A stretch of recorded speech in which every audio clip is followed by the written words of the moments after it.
Hello YouTube, my name is Nero and today we have some Overwatch. This game actually just made its full release yesterday on May 23rd. I wanted to give you guys my thoughts and opinions towards the game so far now that it has made its full release. The game of course had a number of betas and there was actually an open beta not too long ago where anybody could get into it. You just had to download the game basically, you could start playing it. And in reality, if we're being completely honest, that beta was basically a glorified demo. There was nothing really changed about the game from the beta up into the live version of the game that I have noticed. I'm sure there's going to be some little tweaks here and there. Perhaps a hero has a little bit more health, or perhaps an ability was tuned in one way or the other, but still, the game itself is relatively unchanged between the full release of the game as compared to its open beta. I feel as though Overwatch could be one of the next big games to come out there. I think it has the backing of Blizzard, which is sometimes going to be a blessing, sometimes it's not going to be. We saw that they really tried to push Heroes of the Storm to be the next big MOBA game, the next big esport, and while yes, it has some success, I wouldn't say Heroes of the Storm has overtaken Dota or League of Legends or anything like that. It's just a popular game, and I'm thinking that Overwatch has the potential to be one of the new popular first-person shooter games out there. I see a lot of people in my Overwatch videos saying, I have no idea what this game is about, or I've never actually seen this game before, because I primarily run a Call of Duty channel. What Overwatch is a first-person shooter, as you guys are seeing, but it's going to be class-based as well as hero-based, right? So there's going to be offensive heroes, there's going to be defensive heroes, tanks, as well as support. It's going to be somewhat similar to MOBA games in that there are classes, and those classes are going to have specific roles, once again, offensive, defensive, tanks, and support, but it doesn't actually play like a MOBA whatsoever. Some people may get confused when they hear about Overwatch right after hearing about Battleborn, thinking that the games are going to be roughly the same thing, whereas in reality, Battleborn, to my understanding, is a first-person MOBA, where there's like a lot of first-person shooter slash tower defense elements, whereas Overwatch is really just a first-person shooter game that has a bunch of different heroes that all have separate abilities, and they have some classic first-person shooter game modes, like, for example, Payload, which is something we saw, I believe, in Team Fortress 2. I'm not a Team Fortress guy, but I believe that's a game mode that's in there, where basically, well, the offensive team has to escort this thing all the way across the map while the defensive team is trying to stop them.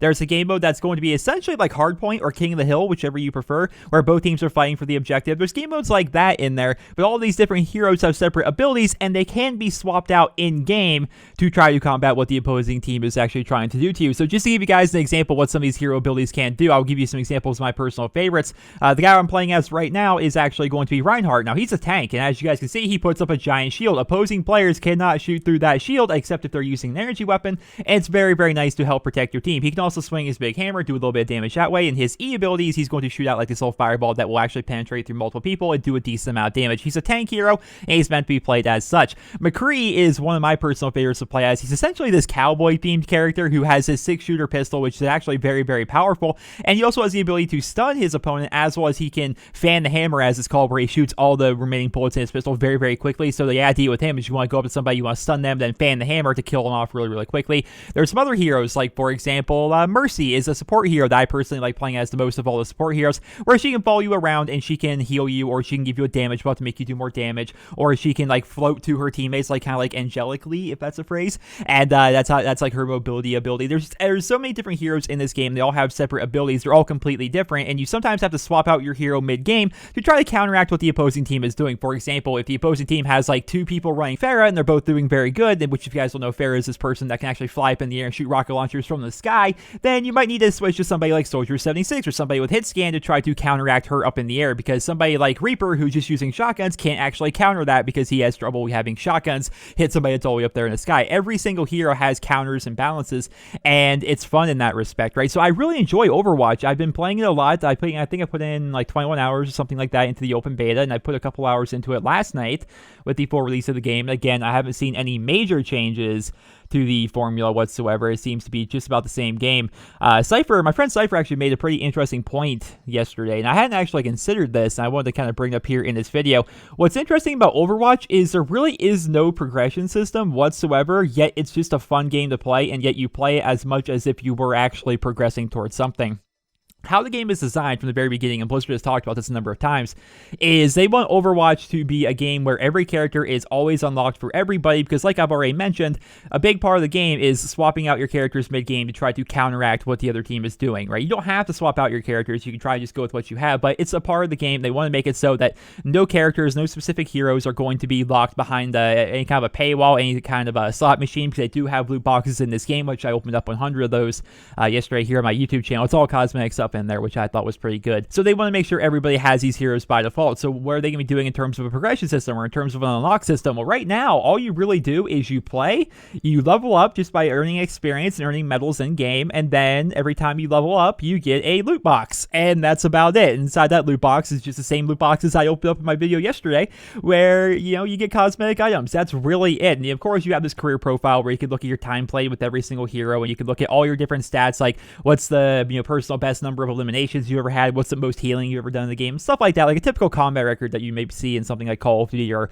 another first-person shooter game out there. So it's a game that doesn't really have a lot of progression to it, yet it's a ridiculously fun game to play, regardless of the fact that you're not just grinding up levels for the sake of doing it. Now, of course, you can grind up levels and try to level up yourself higher and higher and higher, which is fun, trying to get to a high level in the game, but still, there's really no reward or anything like that. A level 1 player is not going to have any disadvantage to a level 60 player, for example, in terms of what they have unlocked or what they have available to them. Both players have all the same tools available to them right at the very beginning, which I think is nice. Some people don't like that about other games. Some people don't like that about even Call of Duty, which I bring up Call of Duty a lot because I'm a COD channel here on NerosCinema for the most part. But some people don't like that. You know, there's this really powerful gun that's unlocked at like level 55 or something like that, and they have to wait till they're level 55 to unlock the thing.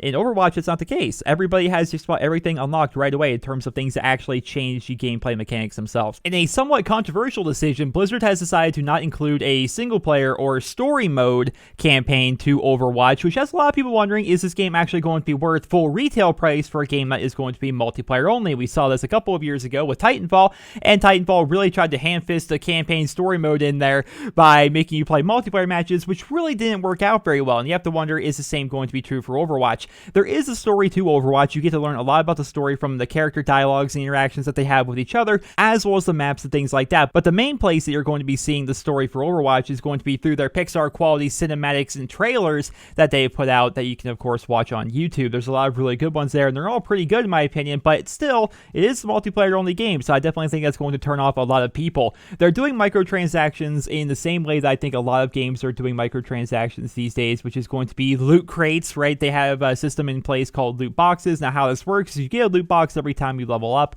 and you can unlock it, and it's going to give you cosmetic items. Now, these cosmetic items are going to include skins for your heroes, victory poses for your heroes at the end of the game, perhaps some little taunts and gestures, things like that, basically. You also have highlight intros, so if you get to play the game or something like that, then it's going to have this really cool cinematic intro to your character before it shows your highlight, and little pieces of cosmetic stuff like that. That's all that's in there. I purchased $80 worth of these loot boxes yesterday, and in total that got me 100 boxes. Of course, if you buy in bulk, you're going to get a better deal, but the microtransactions are basically that, just a bunch of cosmetic stuff, and they've said in the past they're not going to be putting heroes or hero abilities or anything like that into these loot boxes, because that would really unbalance the game, because again, the whole point of Overwatch is you need to be able to have all the characters unlocked at any given time so you can adapt and overcome essentially while you're actually playing in the multiplayer.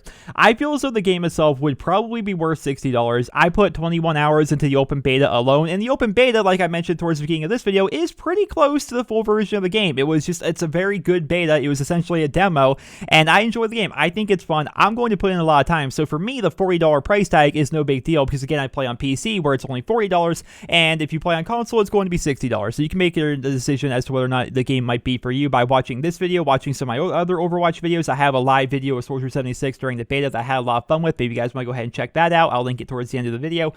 Maybe watch other people's reviews, other people's thoughts and impressions towards Overwatch, and see if the game is going to be right for you. But if you're looking for my recommendation, I would say Overwatch is worth the $60. I would say it's worth the $40 if you're playing on PC. I think it's a very fun game, although I will say it still, to this day, will have some of the same issues that I talked about during my beta review, in that this game is super teamwork focused, and if you're facing a party and you're not in a party, you may have some difficulty. The same way if you do solo queue on League of Legends or Heroes of the Storm or what have you, that you're probably going to have a bit of difficulty, especially if there's a party on the other team, or even like Call of Duty. If you're queuing up solo for Call of Duty and there's a party of 6 on the other team, while yes, you can still do good, it's going to be difficult to win the game for your team, and that's true of Overwatch, but I think that's true of just about every game out there. So just keep that in mind. If you're planning on playing solo queue, it may be a little bit more difficult than you anticipated, but still, I feel Overwatch is a fun game. I feel it's worth the price tag, and I feel as though most people should try out this game if they're into shooters, because it's a very fun shooter game that's a lot different than a lot of the other shooters that we have out there. So I hope you guys all enjoyed this video. I hope you guys all found it helpful and informative. Please drop me a rating and let me know in the comment section below your thoughts on Overwatch. Have you picked it up? Do you plan on picking it up? Did you try the beta? Did you not like it? Let me know your thoughts. I would love to hear from from a wide variety of people their thoughts towards Overwatch so far. Let me know about that. I hope you guys will enjoy this video. Drop me a rating. Hope you guys all have a wonderful day.